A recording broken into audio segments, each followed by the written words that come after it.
2 decades following the Second World War, the British aircraft industry flourished in a pageant of ingenuity and innovation. Britain had invented the jet engine and was set to lead the world into an exhilarating new age. The Jet Age. British jets are years ahead of foreign competitors. Very exciting time. Absolutely fantastic performance. This was a whole new world that was opening up. Aircraft and the men who flew them were the stars of this age. Thousands flocked to air shows to witness the daring feats of the fighter aces, who were now the pin-up idols of a country escaping the austerity and pain of the war years. Squadron leader Neville Duke thrilled them all at Farnborough with a daring display. Oh, it was glamour, sheer damn glamour. They flew fast, they flew high. They'd be gone 2 minutes. Gone. Vertical. Bang. Up. Flying these amazing new warplanes was the dream of many a young boy. This, to me, was going to be my future. A future fraught with danger, where test pilots were flying into the unknown, taking prototype military aircraft to the limit, and sometimes beyond. Above all, this was an age where the sky was full of fighters and bombers, meteors, hunters, and lightnings, valiants, Vulcans, and victors. This was the golden age of the jet, when Britain ruled the skies.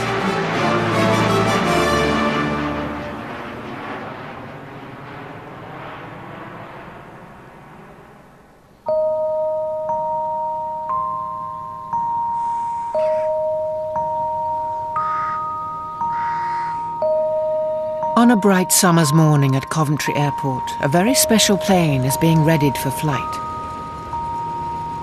This is a Gloster Meteor, Britain's first jet fighter. British engineering genius Frank Whittle had invented first the jet engine, then a prototype jet aircraft by 1941. They paved the way for the twin-engine Gloster Meteor, which proved itself against Germany's V-1 flying bombs in the last year of the war. In 1945, the Meteor was state-of-the-art in military aviation. The Gloster Meteor is a fascinating plane. I first encountered it as a kid, staring up into the sky. It was as if you suddenly saw the modern world leap out of the black and white. There was this plane which just looked so different, so strange. For hundreds of young RAF pilots who'd learned to fly in piston-engined aircraft with propellers, climbing into a Meteor for the first time was a bolt from the blue. When you got to the Meteor, the first thing that struck you was the fantastic view all the way around. You could see what you were doing. There was nothing in front of you. Whereas flying a conventional single piston engined aircraft, the Hurricane, the Spitfire, there's a huge, great engine in front of you. When you started the engine, it was just a quiet whir, a nice smooth running up. Whereas, of course, on a piston engine, it's bang, bang, bang, farting until you get it started. You open the power and then you're suddenly pushed in the back. You realise for the first time what a jet aircraft really is. So exciting. Get airborne, up with the wheels, hold it low until you were about 380 knots, pull it up, and she would go up, well, we thought then, like a rocket. The impression I got was the smoothness of it, the lack of vibration, the lack of even noise inside the aircraft. You don't hear all that jet roar that you get from outside. And it's like a high-speed glider almost.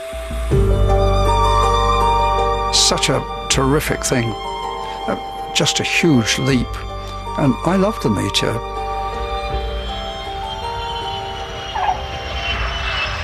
What's remarkable about these early days of the jet age is that this revolutionary technology was being developed against a backdrop of austerity. It was all done on the cheap because we were broke. Just fought a war. In 45, we're looking at a country where a Labour government has just been elected, and a Labour government had not been elected on the basis we want more Spitfires. It was elected by a people who said we want somewhere to live. This country is blitzed, bombed and poor. But the new Prime Minister, Clement Attlee, also understood the importance of Britain's aircraft industry. By the time the war ended, the aircraft industry was our largest industry because enormous effort had been poured into it. And there was something like 30 separate aircraft companies. You think of the people not just building the aircraft, but the engines, hydraulic systems, the material, the seats, the electrics, huge numbers of people, probably well over 1 million involved. The obvious thing to do was to say, right, well, let's scale it down for peacetime. But part of the problem of trying to rationalise it was that, from a public's point of view, they were almost sacrosanct, these companies. They were so well known. De Havilland's, Avro, Vickers. I mean, they were sort of household names. Just as sacrosanct was the Royal Air Force. It had saved the country from invasion during the Battle of Britain. But now, in peacetime, it joined forces with the aircraft industry.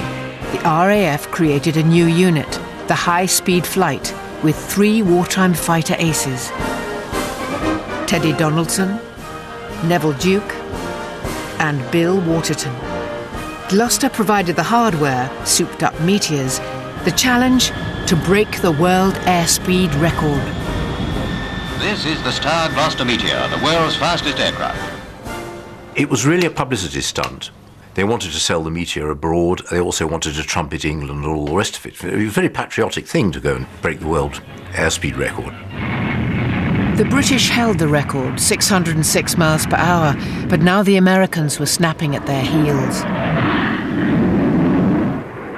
In late summer 1946, the high-speed flight took to the air over the seaside town of Worthing.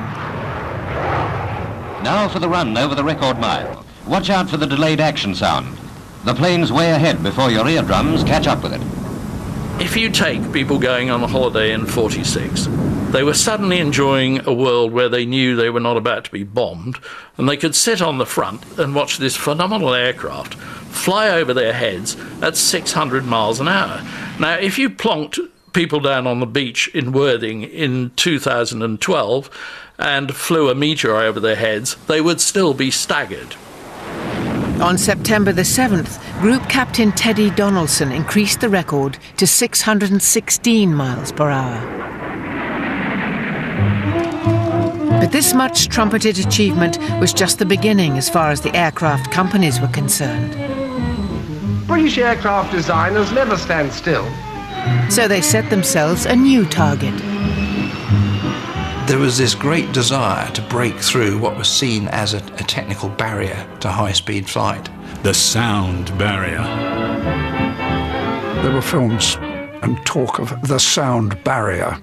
Can you break through the sound barrier? There were even those who said you couldn't get faster than sound. It was an impenetrable barrier. What's so really peculiar about the speed of sound? You all know exactly what it is, don't we? 750 miles per hour at ground level. But at high altitude, above 20,000 feet, the speed of sound reduces to around 660 miles per hour. That target became the new holy grail for the RAF. During the Battle of Britain, these brave young men had flown planes against a visible enemy, the Luftwaffe. After the war, there was this mystical force, as it was seen, which was the sound barrier. What exactly does happen to an aeroplane at the speed of sound? I don't know. And shall I tell you something, Tony? What? No one else in the world does either.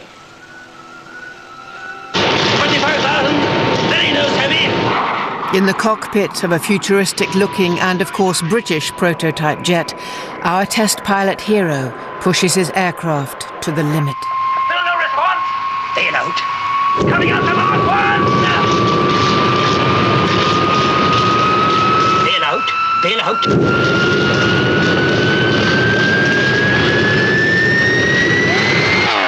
Tony.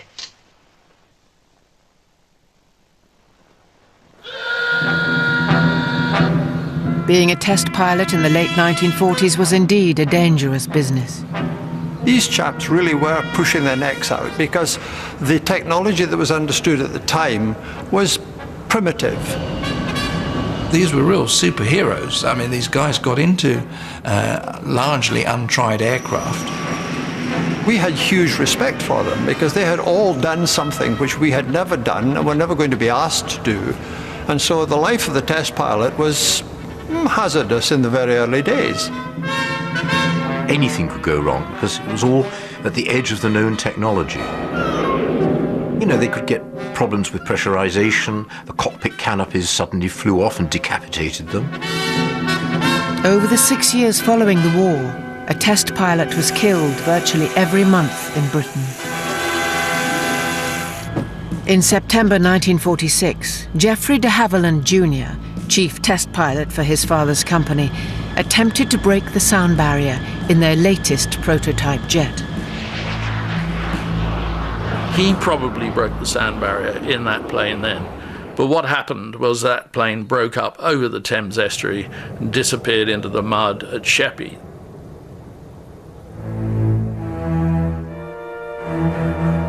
De Havilland's death was a national tragedy, but it certainly didn't discourage test pilots continuing to take risks. Test pilots, I suppose, never really believed it would happen to them. You flew these aircraft and you never believed that you were going to get into trouble. You always felt that you'd be able to rescue the situation yourself.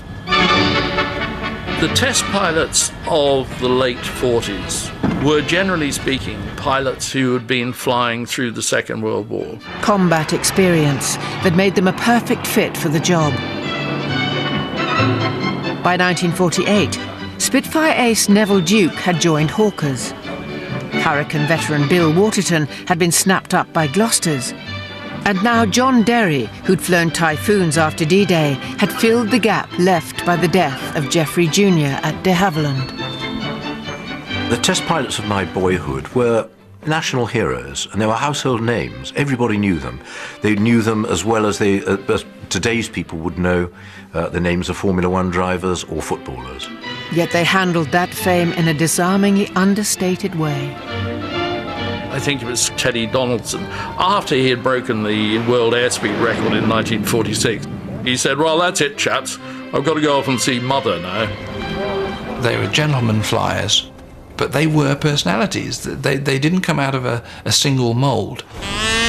These flying Galacticos were ideal material for the media of the late 1940s. And soon, children knew all about them as well. They developed almost a cult following amongst young people. And this was reflected in the sort of comics which were full of all these superheroes and invented stories, a sort of jet version of Biggles, really. Comics like The Eagle, they had all these wonderful cutaway drawings which made you look in great detail about how all these incredible machines worked. When you were little, you felt sure they must be better than anything the mere foreigners could build. But there was plenty of evidence to suggest that might just be true. And the place to see all this aviation excellence in action was the annual Farnborough Air Show. Farnborough was very much a national event in the early years there after the war. For Britain's aircraft industry, this was the key shop window. Farnborough showed only British aircraft in great profusion. And it was almost an act of patriotism. You went along and you just revelled in this tremendous outpouring of mechanical brilliance. They had buyers from around the world who would come, and you'd have delegations from Arab countries, from the Far East, the US. There were even representatives from the Soviet Union, drawn there by Britain's reputation for excellence in jet engine design. There was a feeling if it was good enough for the Royal Air Force, it must be quite good. So we better perhaps buy some. Tony Blackman was a test pilot for the Avro Aircraft Company in the 1950s. It was absolutely key to the firms to have their latest aircraft at Farnborough.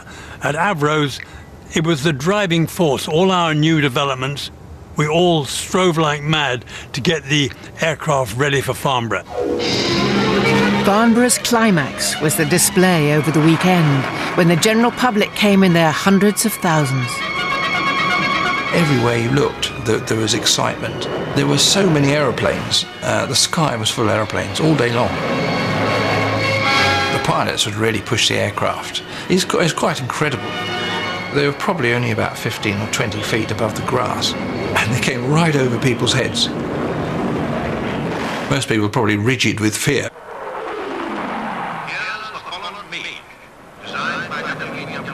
The commentators were always very careful to point out who was flying the plane. People would wait with great anticipation to see a particular pilot put a particular aircraft through its paces. With this machine, Jan Jurakovsky demonstrates the first entirely new aerobatic for 20 years. Cartwheels.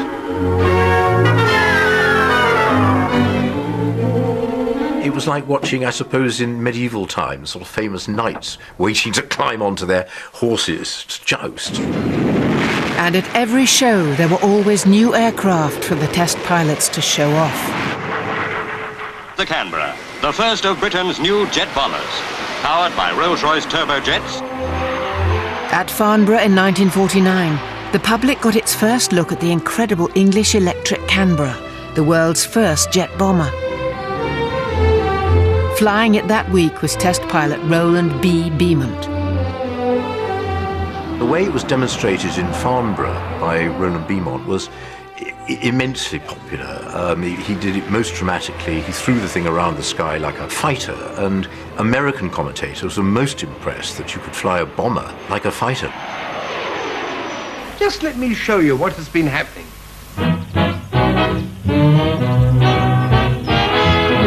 What made the Canberra so special, though, was that it could fly huge distances and astonishingly high. Certainly the first aircraft that the Royal Air Force had that would fly at heights of 48,000 feet. Pete Peters first flew a Canberra in 1951. Its distinctive low-slung shape made an immediate impression. A sleek, beautiful-looking aircraft. When you first walk up to it, you think to yourself, I suppose, Jesus Christ, am I going to fly this? This version of the Canberra, with its extra-long nose to house radar, still turns heads today.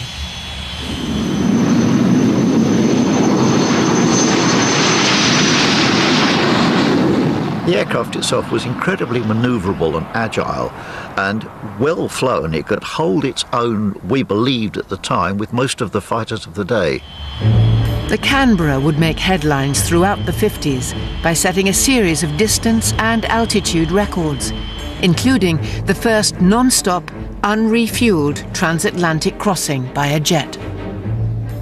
This was about more than just breaking records. By 1950, following the Berlin airlift, the Soviet Union's Iron Curtain had descended over Eastern Europe. Britain was now on the front line of a new war, the Cold War. The Canberra had arrived in the nick of time. Brilliant aircraft. Its performance was so good, it could fly higher than anything else at the time. It could fly great distances. And crucially, this meant the Canberra could stay out of reach of the Soviet fighters of the early 50s.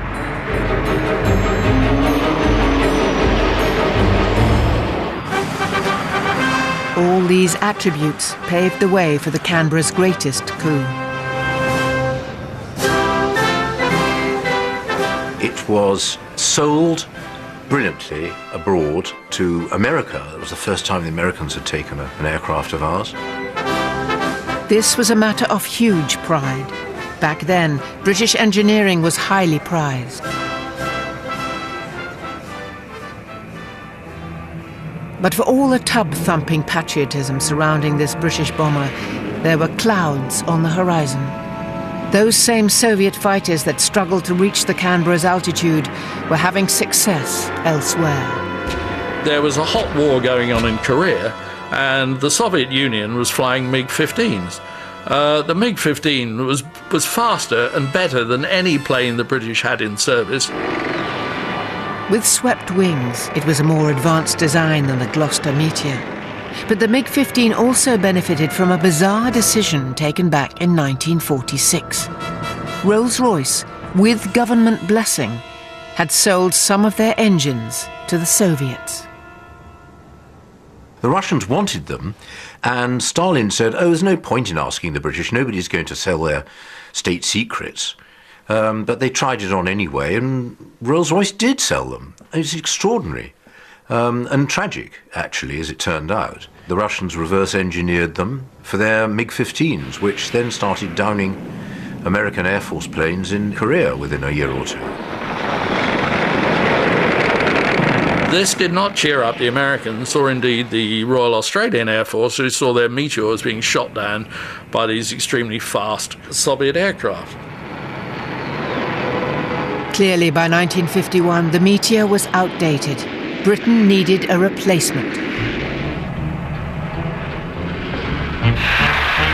But the government was not short of new fighter designs to choose from. Test pilots at competing companies have been trying out all manner of prototype military jets.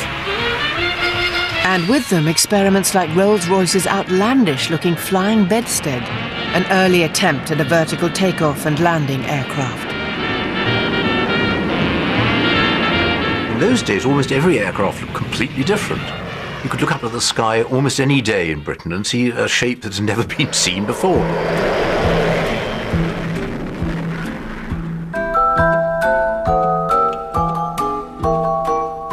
Swept wings were now the thing, and reflected in the graceful design of the new Hawker Hunter. There was the boldly distinctive delta shape of the big Gloucester Javelin. Even the dear old Meteor had a modern revamp with this long-nosed night fighter model.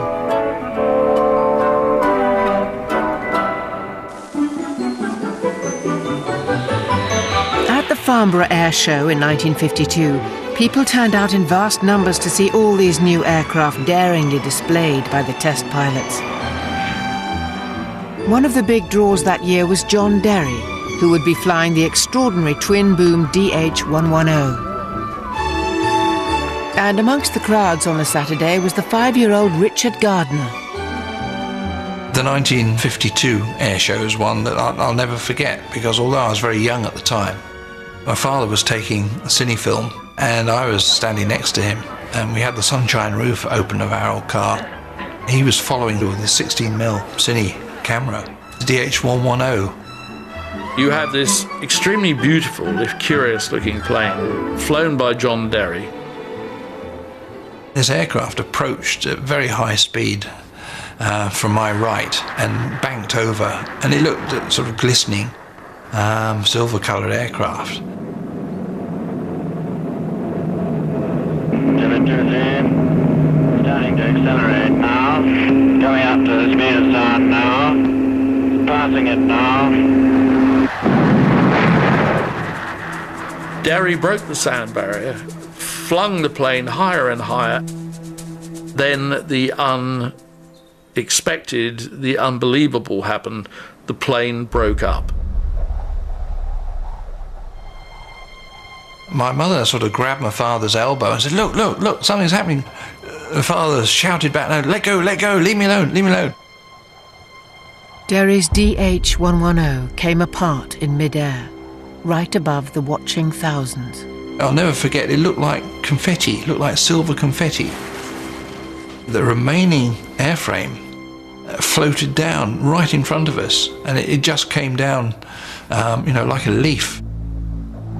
Both Derry and his co-pilot, Tony Richards, were killed. And then the two engines, like two missiles, shot out of the airframe and hurtled in the direction of the air show. One of them smashed into a hill where thousands were standing. There was sort of silence, and then one or two people screamed. But mostly it was just a sort of shock. You could hear some people were sort of whimpering, which was quite shocking if you were a young person. You were not used to that sort of thing. Grown people sort of crying. It was carnage. 28 spectators had been killed and countless more injured. This was an absolutely nakedly public event. It took place in front of hundreds of thousands of people. They could see suddenly that it wasn't all about abstract glamour or excitement. It was about a man dying in front of them in the air. And it was also about a lot of spectators dying. They were not just onlookers, they were tragic participants. Derry's crash had also been witnessed by other test pilots on the ground, waiting for their part of the display. I think everybody almost felt a personal loss with John Derry being killed by that accident. But once the ambulance crews had treated the injured and the wreckage cleared away, they went on with the air show. Can you imagine anything like that today if something like that happened? 28 people.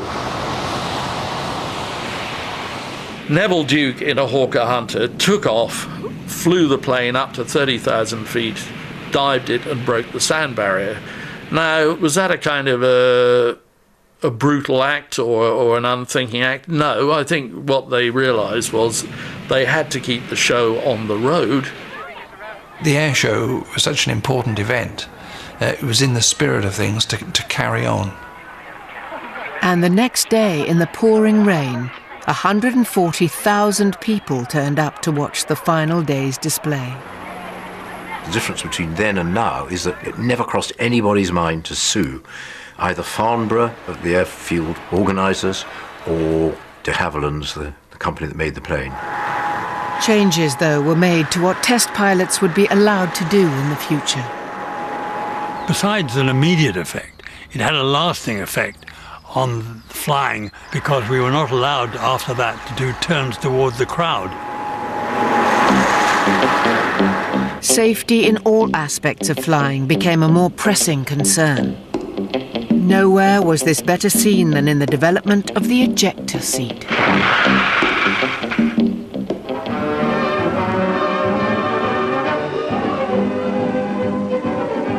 As more and more jet aircraft come into service, the problem of saving the pilot in the event of mishap becomes increasingly difficult.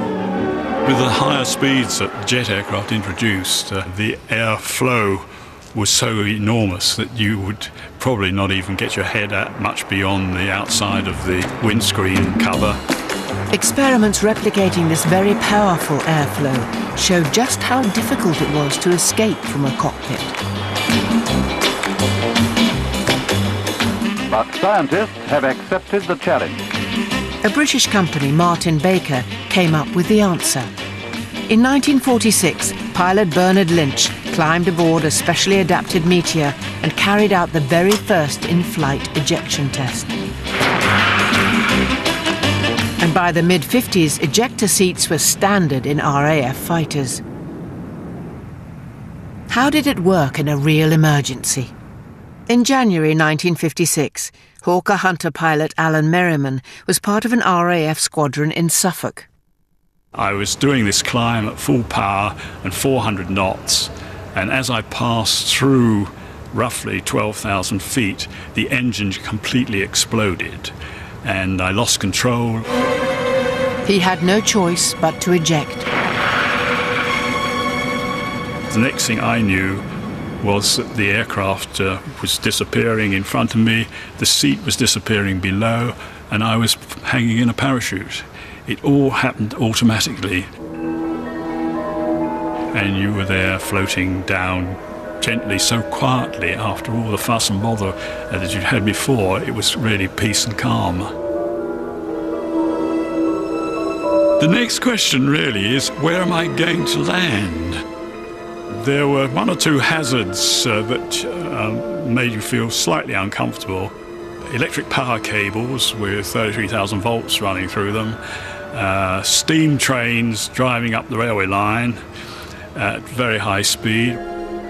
I spotted a tennis court, a beautiful grass tennis court in a big house with its own grounds. I thought, if only I could aim for that, I'm going to be all right.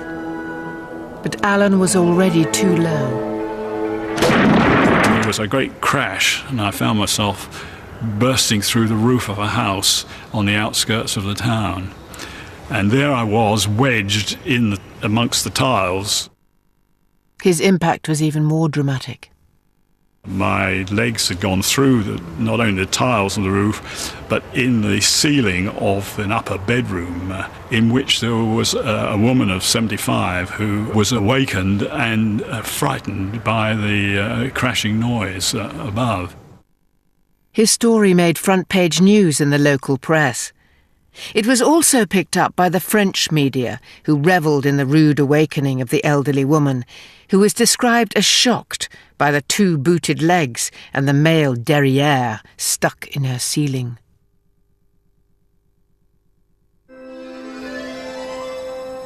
Ejector escapes like Alan's were commonplace in the 1950s. Fighter jets were going ever faster as new aircraft shapes were constantly tested in wind tunnels. British designers had learned much from German research. During the closing years of World War II, Britain discovered that the Germans had very advanced supersonic wind tunnels, far more advanced than what we had in the UK. In fact, this very wind tunnel in Farnborough is one captured from the Germans and brought back to Britain. Wind tunnel research helped produce a whole new generation of aircraft. The V-bombers, the Valiant, the Vulcan, and the Victor. 3 very different bombers with a common destructive purpose. The story of the V-bomber is intimately linked to the story of Britain's view of itself in the world. In the late 40s, the British, in order to remain an independent great power, they decided to embark upon creating their own nuclear weapons. If they're going to create their own nuclear weapons, they had to have a way of delivering them. So what did they do? Well, in a way, they went back to the tried and tested formula of the Second World War. In the war, 3 heavy bombers, the Lancaster, Halifax and Stirling, had pulverized Germany. Now the new generation, Valiant, Vulcan and Victor, could strike a nuclear hammer blow against the Soviet Union.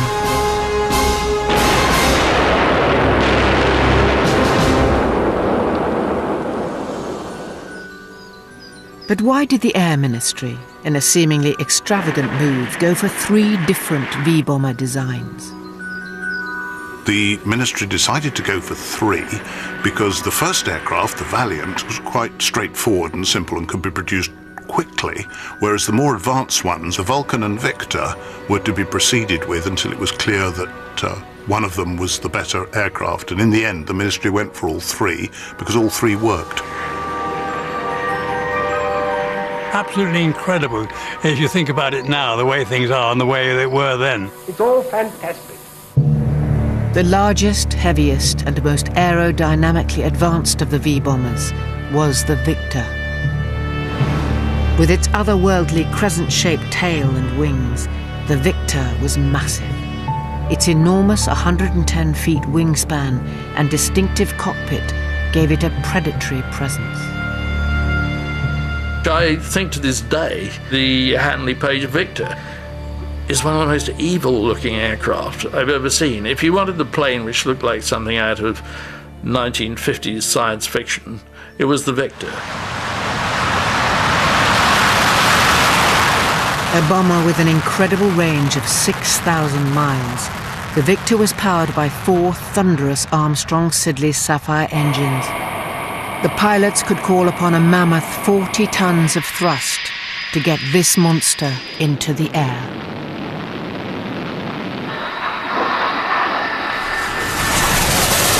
But when it comes to making a lasting impression, there's one V-bomber head and shoulders above the rest. The Vulcan really is an iconic symbol, I suppose. Everybody knows about the Vulcan. This strange delta shape, unheard of. No bomber had ever had a shape like this.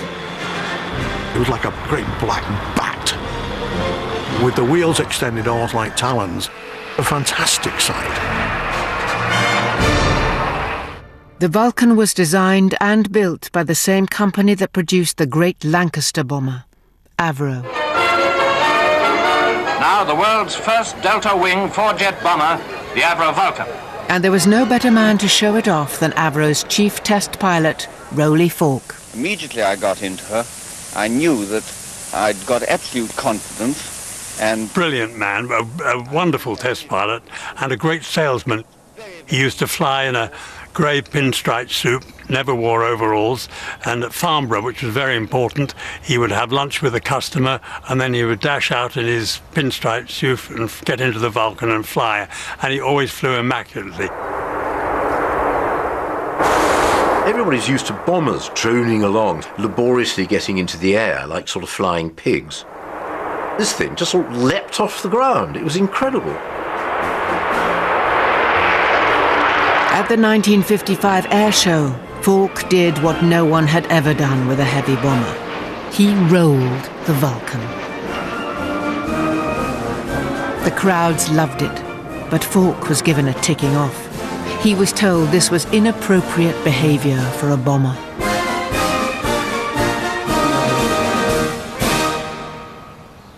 By the time the Vulcan entered service with the RAF in 1956, Tony Blackman was joining Avro as a test pilot. He, like Falk, once wowed the crowds at Farnborough. Now you must turn at once to Tony Blackman. There he goes. He's now on the top of the loop. He's over the top and he's rolling out.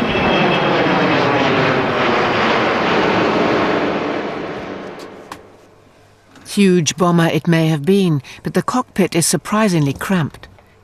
As well as two pilots in the front, the back had to fit in a navigator radar, navigator plotter, and electronics officer.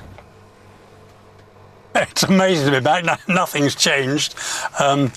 Just slightly harder, perhaps, climbing up the steps. I used to do it a bit quicker. And of course, the flight deck is so small. A large aircraft with a minute flight deck with a stick, and it was just like a fighter, really. The Vulcan served in the RAF for an impressive 28 years, even flying missions in the Falklands War in 1982. But there's now only one in the world that still flies, and it's based at Doncaster Airport. It's an important day for XH-558. She's going to do a special flypast over a gathering of former V-bomber crews. When you taxi out, of course, the power is very low and there's not very much noise, and you don't really appreciate what a powerful machine you're handling. It all seems so tame. And then, of course, when you open up the power, it takes a little time for the engines to accelerate.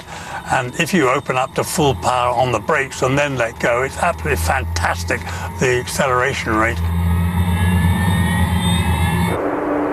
The power in the 301 engines was so enormous because you had four engines, 20,000 pound static thrust each, and the Vulcan dry only weighed just over 100,000 pounds, so that's why the Vulcan would go. You get this tremendous kick up the backside, I suppose, like driving a racing car.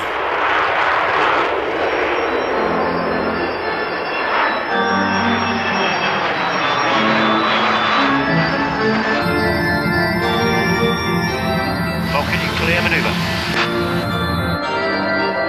Beautiful airborne, the Vulcan triggers vivid memories for those who spent long hours on the flight deck. It was a typical Avro aircraft. It was black inside and had the Avro smell of a mixture of hydraulic fluid, fuel and vomit. And those engines have a sound that anyone who's ever heard a Vulcan before instantly recognizes. Yeah.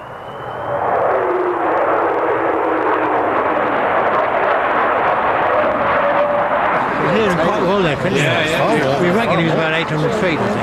Yeah, something like that. We call happy days, I suppose. Happy days. Really. Nostalgic. Nostalgic, yeah. Nostalgic.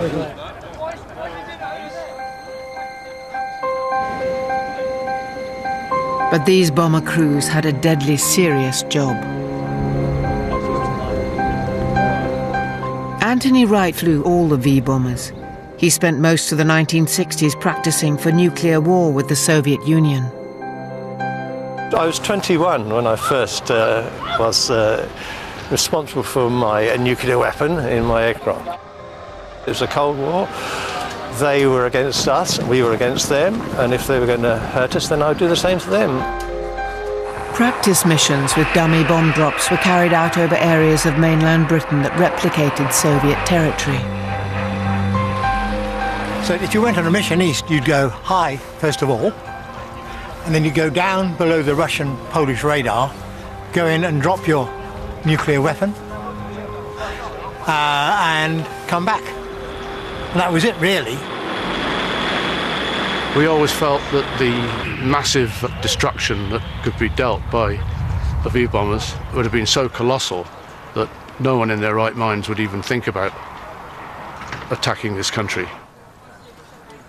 I'm very proud to have flown the V-bombers. My father was in bombing command during the war, and he was only too pleased to bomb Germany, same as I had no problem whatsoever to bomb Russia if I had to. The V-bombers were emblematic of the brilliance, but also the extravagance of the British aircraft industry in the 1950s. The big problem was there wasn't enough funding to pay for all these. As well as all the bombers, there was now an almost bewildering array of fighters in or about to come into service with both the RAF and Navy. Gloucester was building Javelins. Hawkers had Hunters and Seahawks. De Havilland made Vampires, Venoms and Sea Vixens. And Supermarine had their Scimitars and Swifts. And even more potential new aircraft were already in development. The government of the day, when they looked at the requirements for the next 20 years, concluded that you just couldn't afford to operate so many different types. Something had to go, and the government was ready to bite the bullet.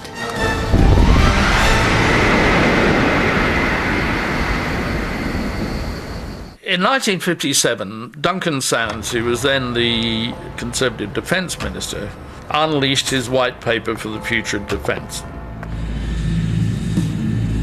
Sands was a great believer, and had been since the war, in guided missiles and rocketry. And what he really wanted to do was to do away with aircraft and just have guided missiles.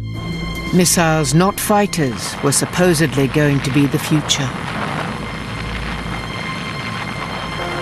Which meant that the once sacrosanct RAF would be first on the chopping block.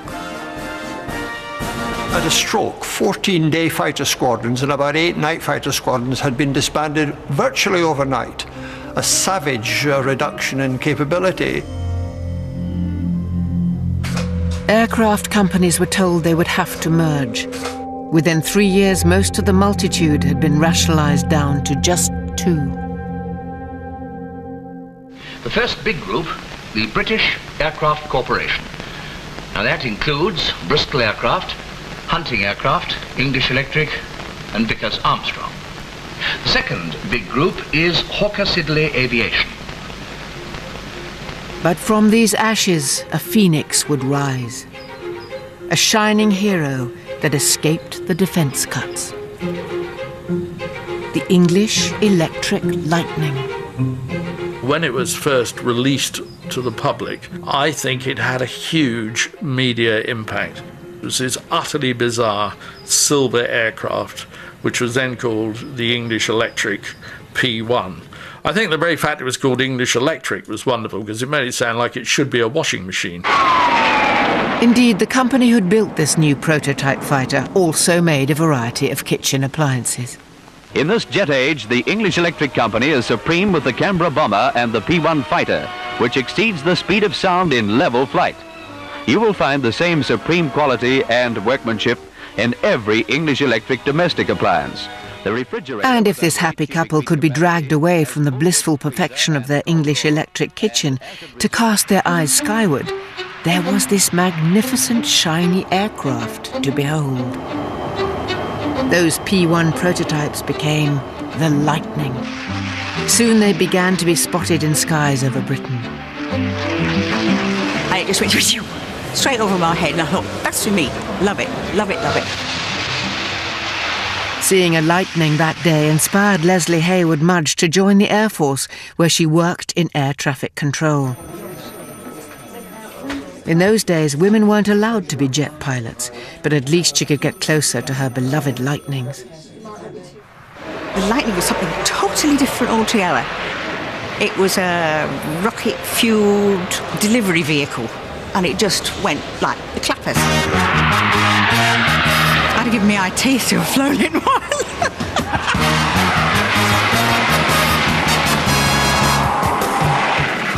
Everybody loved the Lightning. It was so powerful. It looked an utter thoroughbred, gleaming aluminium when it first came out. Two hugely powerful engines, one on top of the other, were what made the Lightning really stand out. The Lightning, equipped with Firestreak guided missiles, is the first fully supersonic fighter for the RAF. In late 1959, Lightnings entered service with the RAF. Future fighter pilot John Ward remembers seeing one up close for the first time. We watched as a Lightning taxied in past the hangar. And to me then, as an 18-year-old teenager, it was just a huge, powerful, awesome beast. Above all else, the Lightning was about speed and acceleration. Now that plane was so fast it could break the sandbar in a vertical climb. I mean, it was a quite extraordinary aircraft.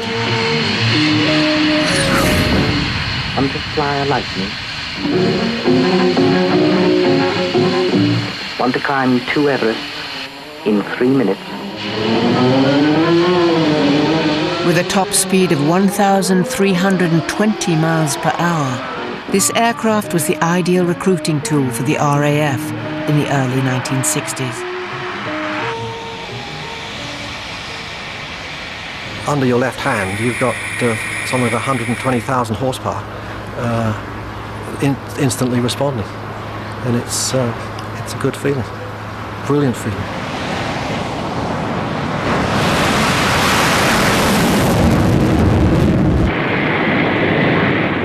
All that performance, though, came at a price. As an RAF engineer, Tony Clark spent 7 years toiling on this notoriously complex aircraft. Everybody at the ground crew used to think that it was a great piece of aircraft to work on, and everybody liked it to start with. Once you've been there a little while, you didn't like it so much. Tony, like all Lightning ground crew, had to put in huge efforts to keep these high-maintenance aircraft operational. Lots and lots of hours were put in on the Lightning all the time. Pilots generally done their job and went home, you know, and we were there through the night fixing it for them. It wasn't so much the simple job, you had to get to it, which meant taking engines out, reheat pipes or ejection seats, anything. Get to the problem and you probably fix it in an hour or so. Then you have to put it all back together. An hour's job probably turn into sort of 25, 30, 40 man hours. The Lightning was also a thirsty fighter. You were always watching the fuel gauges. I could empty this in 15 minutes. And it was gone. To tackle this problem, V-bombers were used as tankers for air-to-air refueling. The RAF had to spend a lot of time working out ways of getting enough fuel on board to keep the plane up long enough to do its job, which was to shoot down the various Russian planes. In the early 1960s, Cold War tension was at its height following the Cuban Missile Crisis. Britain's Lightning squadrons were almost in a permanent state of alert. Lucas, alert 2 Lightnings to 2 minutes. Acknowledge, over. Suddenly the telephone would ring, and it would be one of the radar controllers from around the UK ordering you to scramble immediately. And so you would run to the airplane, jump in. Russian Bear and Bison bombers approaching British airspace were usually the trigger for these scrambles.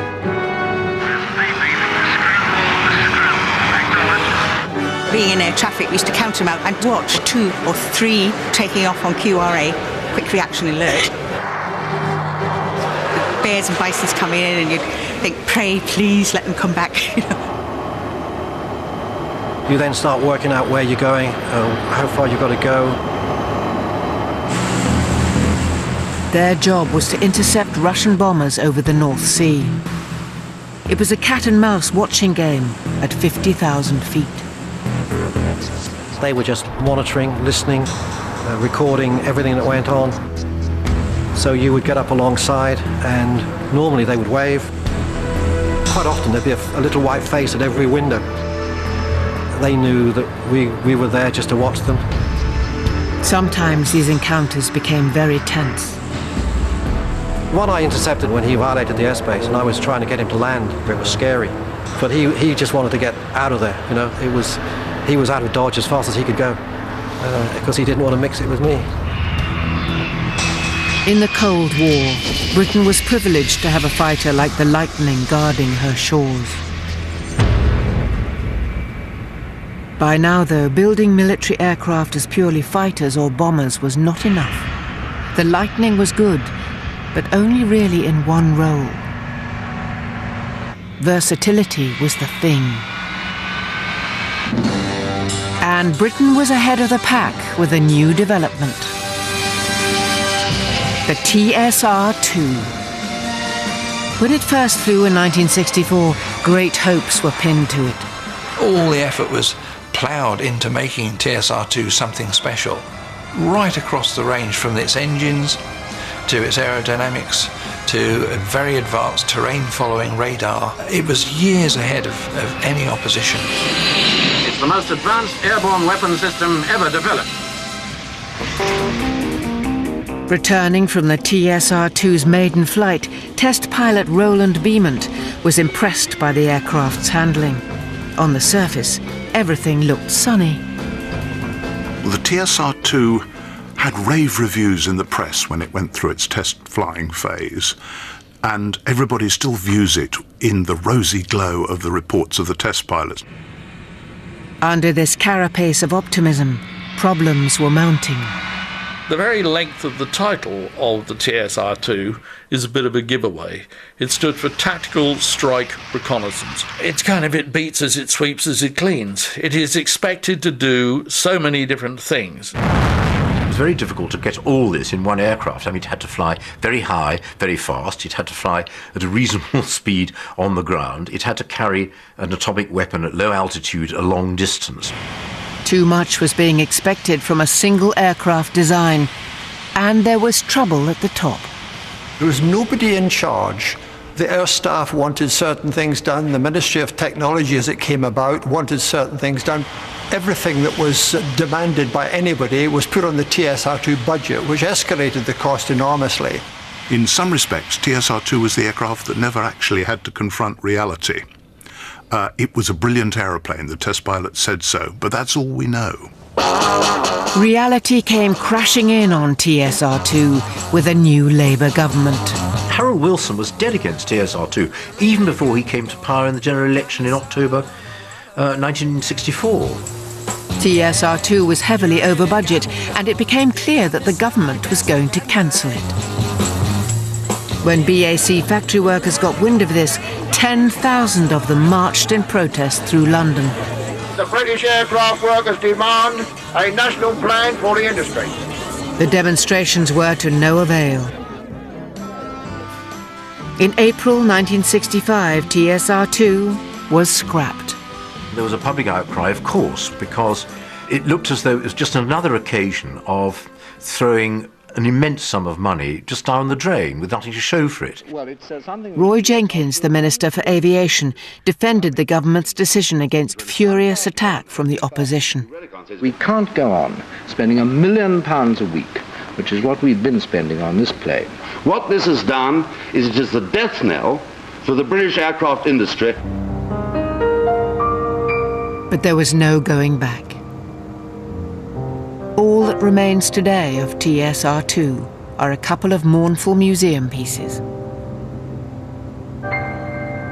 TSR-2's downfall was a signal moment for British aviation. By the early 60s, the climate had changed. It was all about money.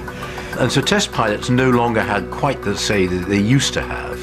and nor did the companies that they belonged to. And if a company produced an aircraft that was extremely flyable and got actually to prototype stage, this was no guarantee that it couldn't just be axed by the government at the last moment. Amidst all this, one example of idiosyncratic British ingenuity managed to counter the trend of cancelled projects. In 1962, it made its debut at the Farnborough Air Show. The fighter of the future, the Hawker P1127. Better known today as the Harrier jump jet, this was an astonishing, revolutionary piece of engineering genius. You suddenly could fly almost like a bird. You could stop and hover like a kestrel, and the original design was called a kestrel, and then accelerate forward again. You could turn so tightly that nobody else could follow you around unless they were in a comparable aeroplane. Here was the world's first vertical takeoff and landing fighter, a product of more than a decade's experimentation by several different companies, from Rolls-Royce's Flying Bedstead to Short's SC-1. But it was Hawkers who had the drive to turn a concept into a successful aircraft. Sidney Cam, their chief designer, wasn't prepared to do just another research aeroplane. Cam's team took a French concept, vectored thrust, and adapted it to their own aircraft design.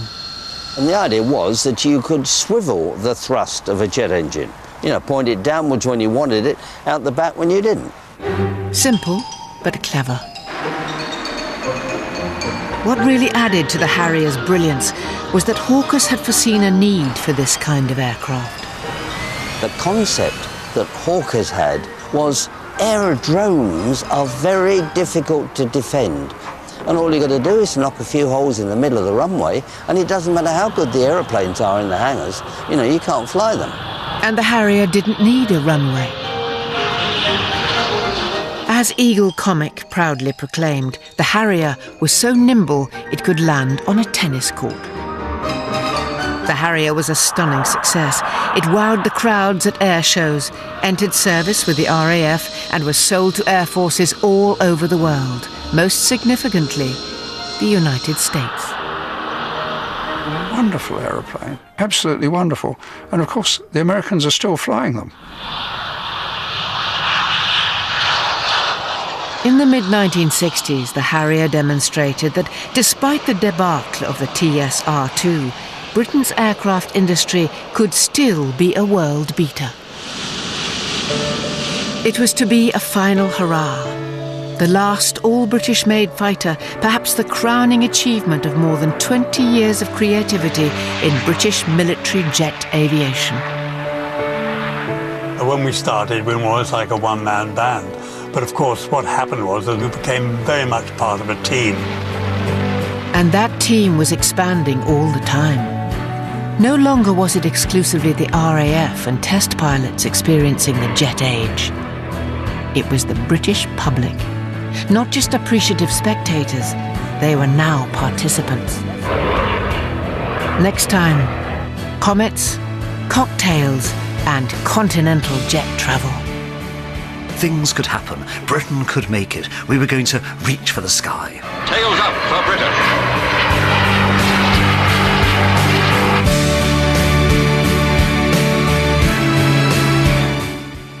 Coming up tomorrow night here on BBC4, we've a BBC prom from the National Youth Orchestra at 7:30.